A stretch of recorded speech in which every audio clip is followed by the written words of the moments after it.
Sábado 25 de noviembre, bienvenidos nuevamente. Srimad Bhagavatam, canto tercero, capítulo primero, capítulo 1, texto 13. Comenzamos. Om Namo Bhagavate Vasudevaya.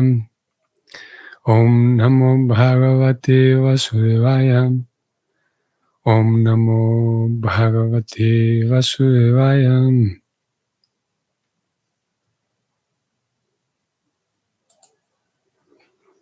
Saesha dosa purusha dvidastem griham pravishtoyam apatyamatyam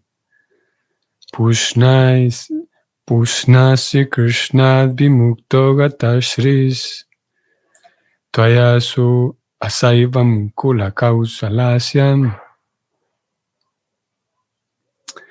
tvayasu asaivam kula kausalayam. Traducción. Dijo Vidura a su hermano mayor, Dhritarashtra: tú estás manteniendo como hijo infalible tuyo a la ofensa personificada, Duryodhana. Pero él envidia a Krishna. Y como mantienes de esa manera a un no devoto de Krishna, estás desprovisto de todas las cualidades auspiciosas. Líbrate de esa mala fortuna tan pronto como sea posible y hazle bien a toda la familia.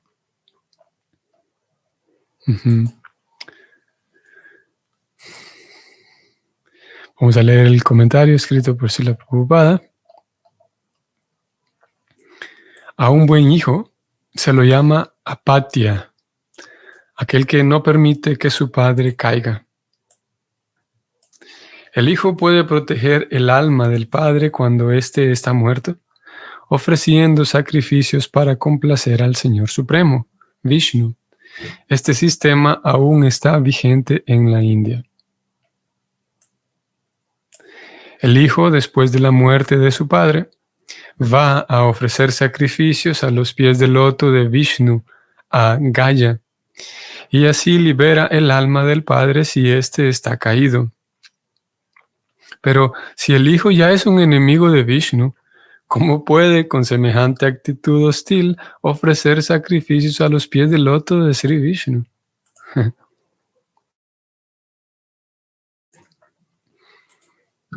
Sri Krishna es directamente la personalidad de Dios, Vishnu, y Duryodhana estaba en contra de él. Por lo tanto, Duryodhana no podría proteger a su padre, Dhritarashtra, después de su muerte. Él mismo habría de caer por su falta de fe en Vishnu. Entonces, ¿cómo podría proteger a su padre? Vidura aconsejó a Dhritarashtra que se liberara de un hijo así de indigno como Duryodhana tan pronto como fuera posible, si de alguna manera le importaba velar por el bien de su familia.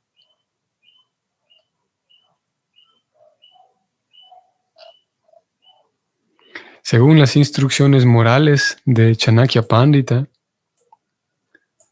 abre comillas, ¿de qué sirve un hijo si ni es un erudito ni un devoto del Señor? Cierra comillas. Si un hijo no es devoto del Señor Supremo, es igual que unos ojos ciegos, o sea, una fuente de problemas. Un médico puede que a veces aconseje extraer esos ojos inútiles de sus cuencas, de manera que el enfermo pueda librarse de los constantes problemas que ocasionan. Duryodhana era exactamente igual que unos ojos ciegos y problemáticos. Habría de ser una fuente de grandes problemas para la familia de Dhritarashtra, como preveía Vidura. Por lo tanto, Vidura aconsejó apropiadamente a su hermano mayor que se librara de esa fuente de problemas. Dhritarashtra estaba equivocadamente manteniendo a semejante ofensa personificada bajo la errónea concepción de que Duryodhana era un buen hijo, capaz de liberar a su padre. Fin del comentario.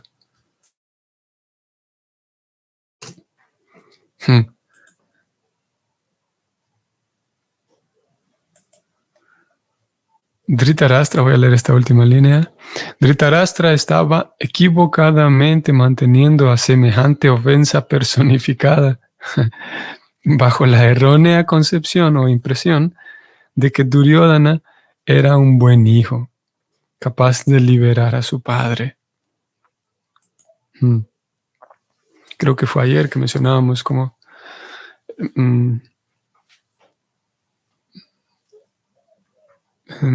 respecto al caso de Dhritarashtra, que él mismo tenía la esperanza de satisfacer su deseo de ser el rey a través de su hijo.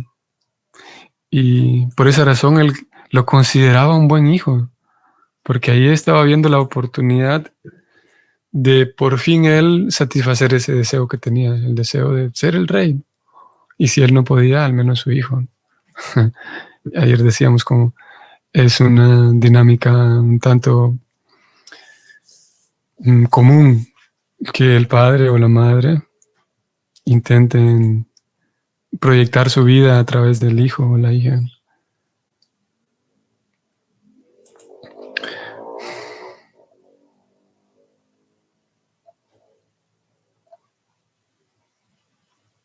Así que Vidura entonces le recomienda a Dhritarashtra que, lo voy a leerlo nuevamente, libérate o líbrate de esta mala fortuna tan pronto como sea posible. Esta mala fortuna se refiere a este hijo Dhritarashtra, a este hijo Duryodhana. Y hazle bien a toda la familia. O sea, por el bien de todos, deshazte de este muchacho, que no era un muchacho en realidad, ya estaba, ya era un completo hombre entero. Vamos al verso 14. Iti uchivam statra suyodhanena pravida kopa spuritandarenam asat krita satsprihaniya shilam sata sakarnanuya saubalenam.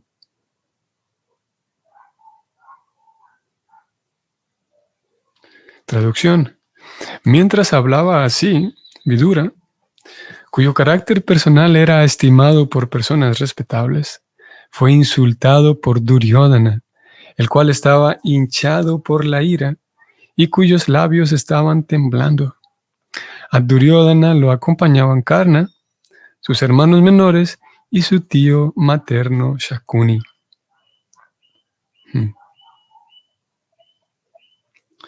Significado escrito por Srila Prabhupada. Se dice que dar buen consejo a una persona necia hace que el necio se enfurezca. De la misma manera en que dar leche a una serpiente solo aumenta su ponzoña venenosa. El santo Vidura era tan honorable que su carácter era admirado por todas las personas respetables, pero Duryodhana era tan necio que se atrevió a insultar a Vidura. Ello se debió a sus malas compañías. Shakuni, su tío materno, y su amigo Karna, que siempre alentó a Duryodhana en sus nefastos actos. Fin del comentario. Pobre Duryodhana, si podemos compadecernos de él por un momento.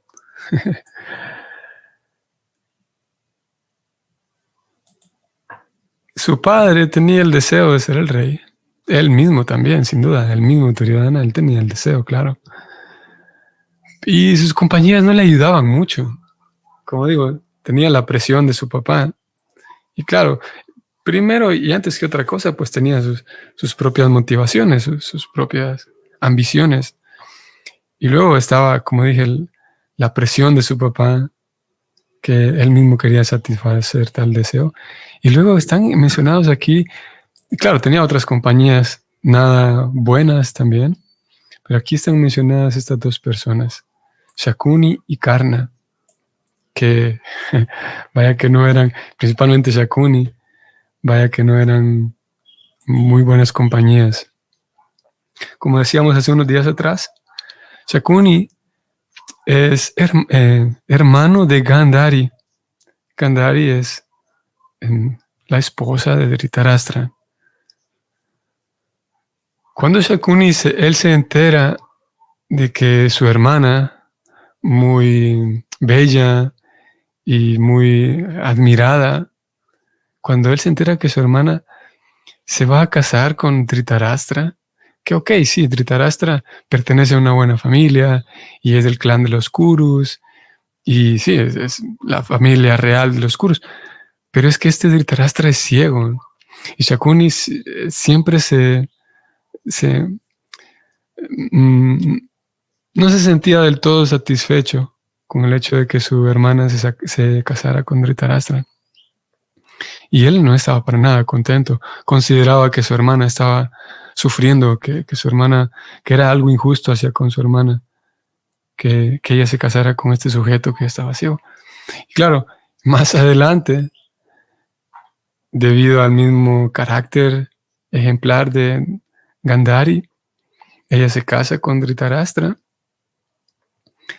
y ya que su esposo es ciego, se relata en el Mahabharata, y si no estoy mal, pues la Prabhupada también lo menciona por aquí en algún momento del Bhagavatam, como Gandhari decide ella misma, después de casarse, decide ella misma no utilizar más sus ojos, así como su esposo no podía ver.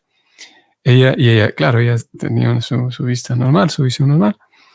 Ella decide entonces, habiéndose casado con Dhritarashtra, que estaba ciego, no usar más sus ojos, y se venda los ojos para estar en las mismas condiciones que su esposo. Entonces Shakuni, eso lo indignaba más.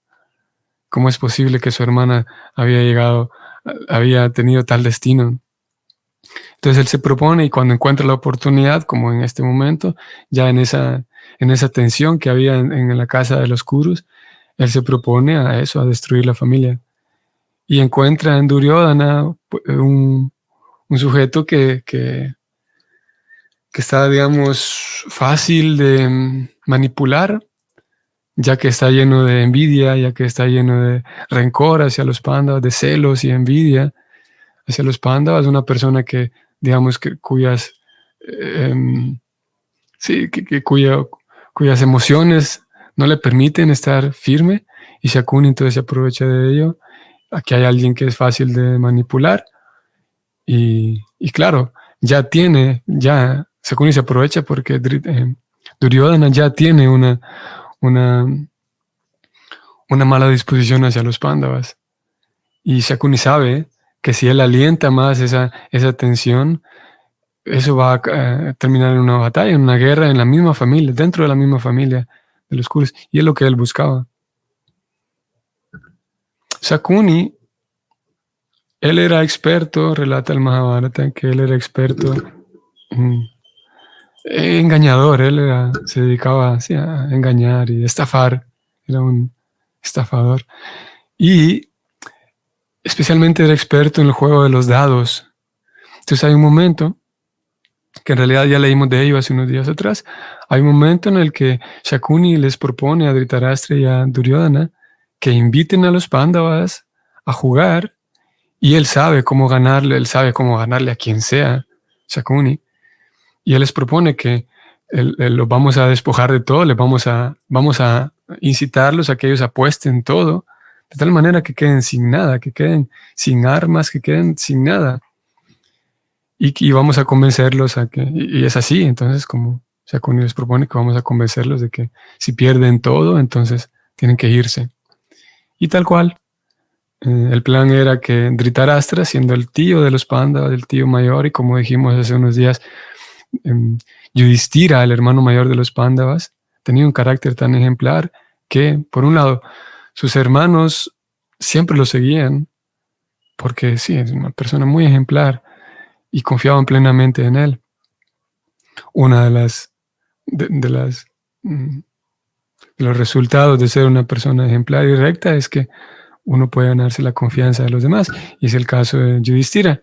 Sus hermanos lo seguían a donde sea que él vaya. Y la opinión de Yudhishthira era la final entre todos. Eso por un lado. Y por otro lado, por ese mismo carácter ejemplar de Yudhishthira, él respetaba mucho a sus mayores. Aún a pesar de que todos sabían los malos tratos de parte de Dhritarashtra, aún a pesar de que se sabía, Yudhishthira tenía un gran respeto aún así por Dhritarashtra, porque era el hermano mayor de su papá y lo respetaba como tal. Entonces Dhritarashtra, el plan con Shakuni era que Shakuni iba a trocar todos estos dados para él siempre ganar, y Dhritarashtra iba a invitar a los Pándavas a jugar, sabiendo que ellos no se iban a negar al pedido de Dhritarashtra. Tal vez se hubieran negado al pedido de alguien más, pero no al pedido de Dhritarashtra. Dhritarashtra los convoca, vienen, terminan siendo engañados y pierden todo totalmente. Pierden todo tipo de derechos porque ellos apuestan eso. Los Pándavas son empujados a apostar todo. Y es así como entonces la última apuesta es que si pierden lo último tienen que irse del reino y esconderse en algún lugar durante 14 años. Y si alguien de nosotros, si alguien de los Kurus, ya sea Duryodhana o alguien se da cuenta dónde están ustedes, si los encontramos a ustedes, Pándavas, antes de que terminen esos 14 años, si los encontramos tienen que pasar otros 14 años escondidos. O sea que y era un tanto difícil, ¿no? Tendrían que realmente hacerlo muy bien. Tal manera. Y en esos 14 años, Duryodhana sin duda que intentó descubrir dónde estaban los Pándavas, porque él sabía que si los encuentro voy a voy a alargar todavía ese exilio a otros 14 años más. Y él hacía sus intentos por descubrir dónde estaban los Pándavas. Enviaba a diferentes espías, enviaba a diferentes personas a diferentes lugares, a donde él a veces recibía noticias de que parece ser que aquí hay algunas personas que yo creo que son los Pándavas, y él enviaba, constantemente estaba monitoreando los diferentes poblados para ver si los Pándavas andaban por allí. Y claro, pasaron los 14 años y los Pándavas lograron cumplir con ese acuerdo. Y es así como leíamos hace unos versos atrás. Es así como los Pándavas terminan esos 14 años, vuelven y dicen, aquí estamos. Yudhishthira viene y dice, aquí estoy. Ya terminó nuestro trato. Y en respuesta a ello, imaginémonos a un Yudhishthira que es tan recto y tan honesto en todo, termina ese plazo de 14 años, vuelve y dice, aquí estoy, para recibir como respuesta un no. Así es con completa deslealtad, frente a alguien que es tan leal y tan firme y tan recto, y le dicen que no, que él se olvide de lo que está pidiendo y que mejor se vaya. Y todo esto entonces parte, o Shakuni, no parte de Shakuni, pero él juega un papel muy importante en ese engaño a los Pándavas y en esa cizaña, podemos decir, que él todo el tiempo estaba tratando de alimentar en el corazón, esa maldad en el corazón de Duryodhana. Y Karna también por alguna razón, él tenía estos celos hacia con los Pándavas. De hecho, Karna se describe que el tipo era alguien que realmente había que respetar y alguien que había que temer porque era muy, muy habilidoso. Y en algunas ocasiones, de hecho también en la misma guerra, Krishna tuvo que hacer algunos arreglos, como decíamos hace unos días atrás, para vencer a algunos de los guerreros más geniales que había, porque eran invencibles. Y uno de ellos era Karna. Y él tenía alguna mala disposición también hacia con los Pándavas, tenía, por alguna razón, como una especie de celos también hacia los Pándavas. Especialmente con Arjuna.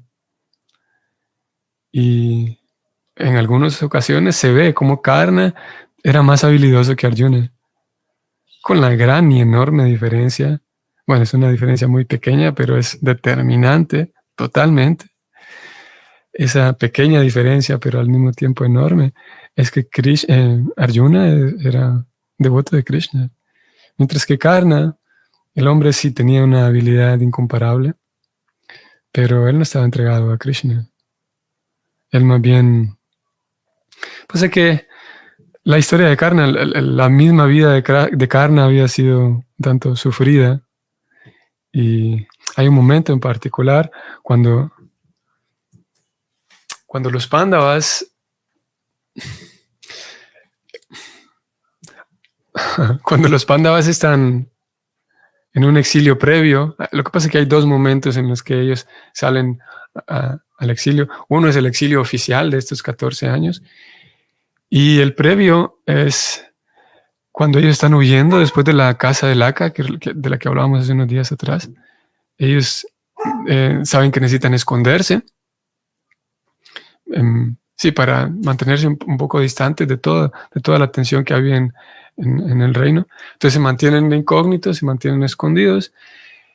Y más o menos para estos días es que ellos se encuentran con Draupadi.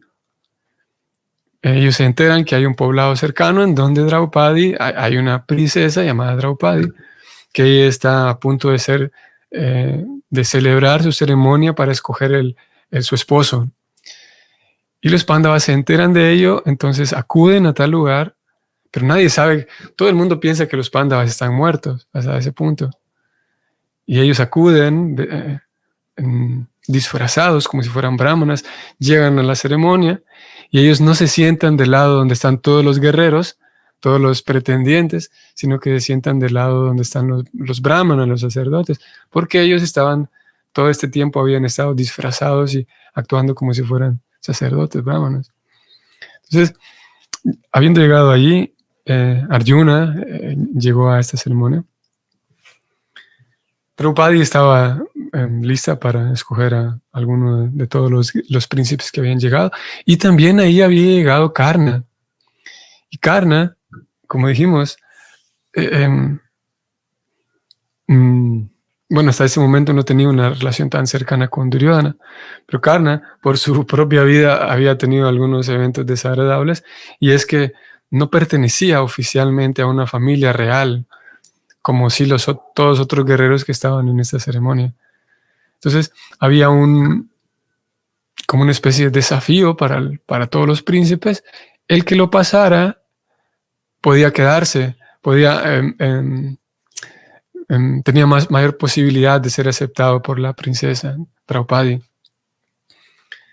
Y todos ellos habían fallado. De repente apareció Karna, ya cuando no había ninguna otra opción, todos habían fallado. En ese momento aparece Karna, y todos sabían que Karna era muy experto. Pero Draupadi, en ese momento, él le pide a su papá que no lo deje participar a Karna, porque Karna no pertenece a una familia real.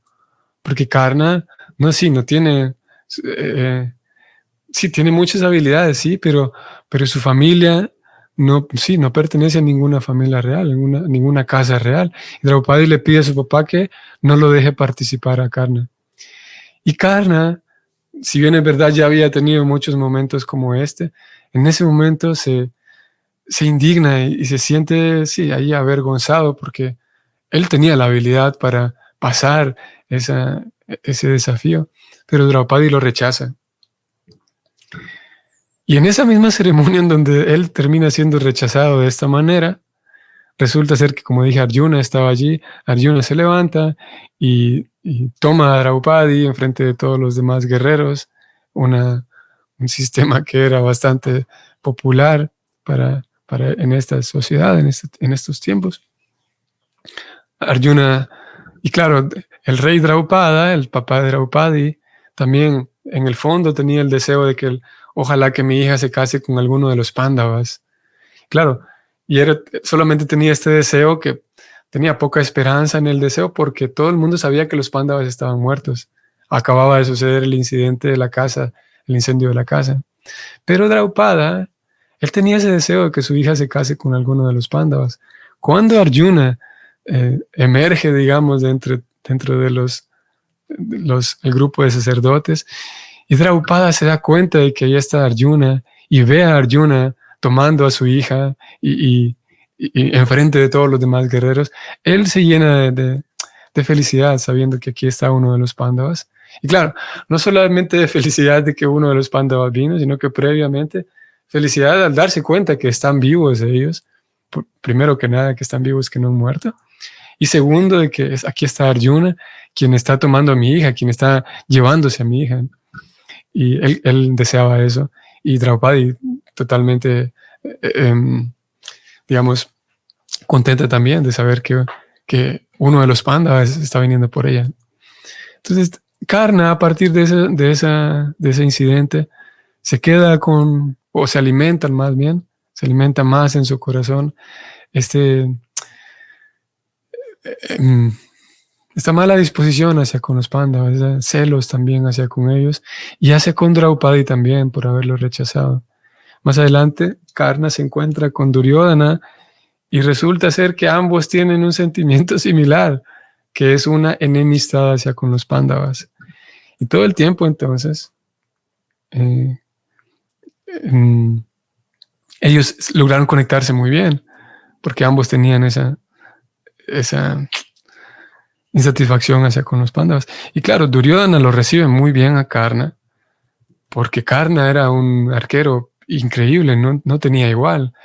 Y Duryodhana sabe que va a necesitar personas como él y lo recibe muy bien.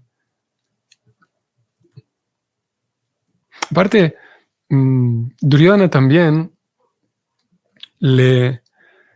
ya que Karna no pertenecía a ninguna familia real, Duryodhana también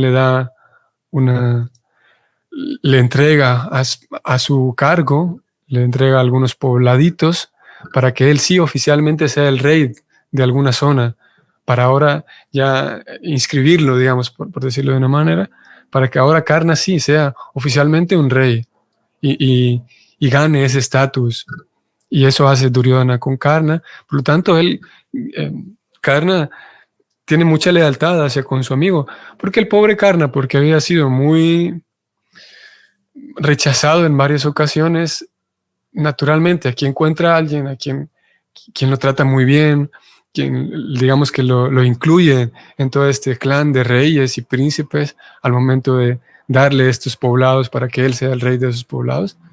Karna entonces se vuelve muy leal a Duryodhana, pensando infantilmente, pensando que él era un verdadero amigo suyo, por cómo había sido tratado, por cómo Duryodhana lo trataba a Karna, y porque nadie lo había tratado con tal amistad y con tal buena disposición. Y Karna concluye que sí, que Duryodhana realmente es mi amigo.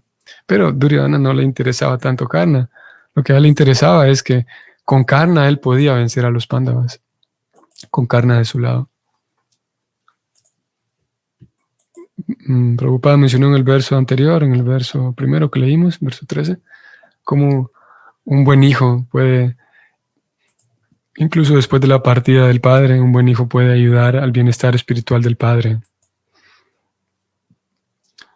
Pero si el propio hijo, y para ayudar a ese bienestar espiritual se requiere que el hijo o la hija siga ciertas normas, digamos, ciertas normas dentro del marco devocional espiritual. Pero si el propio hijo y la propia hija carecen por completo de esa inclinación espiritual, pues en un sentido de nada serviría. Lo que Prabhupada señaló aquí en el verso primero que leímos hoy. Y más puntualmente en el caso de Duryodhana, que él no solamente que no tenía tendencia espiritual, sino que tenía, digamos, una actitud hostil hacia Krishna, y eso empeoraba el asunto. Por esa razón, se le aconseja a Dhritarashtra que si quiere realmente favorecer a la familia y a él mismo, claro, si quiere favorecerse a sí mismo como padre, que se deshaga de este hijo que es la ofensa personificada, pero también beneficiar a la familia, porque en cuanto el padre ya no esté y se quede a cargo de la familia un sujeto como Duryodhana, sin duda que va a menospreciar todas las cosas devocionales, todos los actos devocionales, y eso va a traer una inauspiciosidad para la familia. Muy bien, aquí vamos a detenernos. Que tengan un excelente y bonito sábado. Nos vemos mañana. Hare Krishna.